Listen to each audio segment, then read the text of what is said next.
We want to bring in the director of the CDC, Dr. Rochelle Walensky. Hi, Dr. Walensky. Good morning. Good morning, Savannah. Well, as we know, the CDC is now allowing the mixing and matching of booster shots. I want to take it a step further. Is there some benefit to mixing and matching? Is it better? Should you seek that out?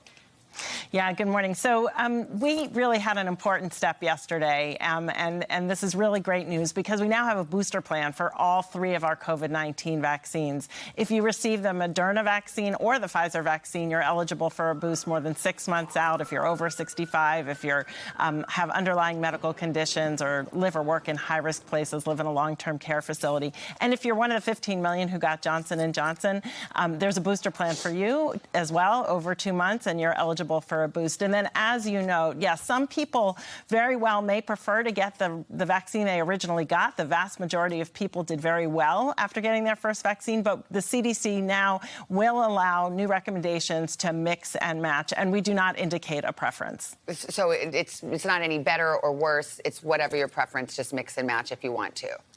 Not necessarily. And what I would say is, as I mentioned, the vast majority of people will probably select the one that they originally received and did really well with. But there may be some people who would prefer a different vaccine, or if you go into a pharmacy and they don't have the vaccine that you originally got, it really is fine to get a different vaccine. There are reports that the FDA is going to consider allowing booster shots for a greater population, those 40 and over. Can you confirm that? Do you anticipate that?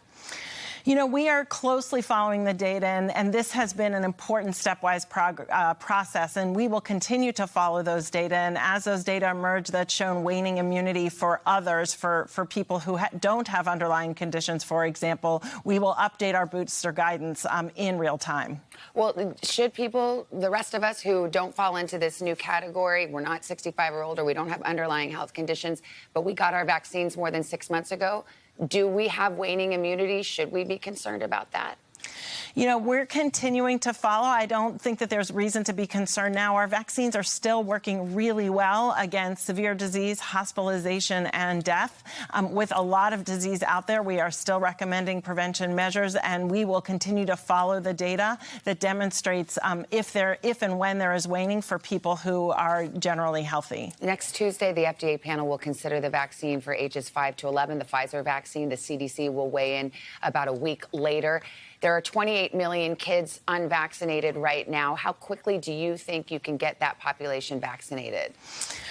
Well, first, I'm going to not get ahead of the process, let the FDA do its regulatory review, and the CDC will do the same. We will review the data critically. Should all of that come to pass, the administration is working really hard to make sure that vaccine is in the field so we can get started vaccinating immediately.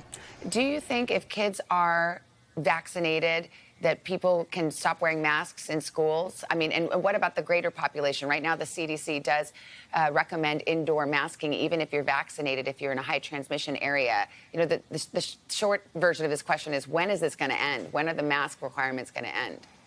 So it's really encouraging that our peak from the Delta variant is now coming down. That said, we still have 75,000 new infections every single day and about 1,200 deaths. We're heading into winter where respiratory viruses generally do thrive. So right now, I would say our hard work is to continue to get those cases down, to continue to get people vaccinated, not only our children when and if they're ready, but as well the 63 million Americans who are not yet vaccinated at all, and to continue those prevention measures until we can really get those cases down. All right, Dr. Rochelle Walensky, thank you.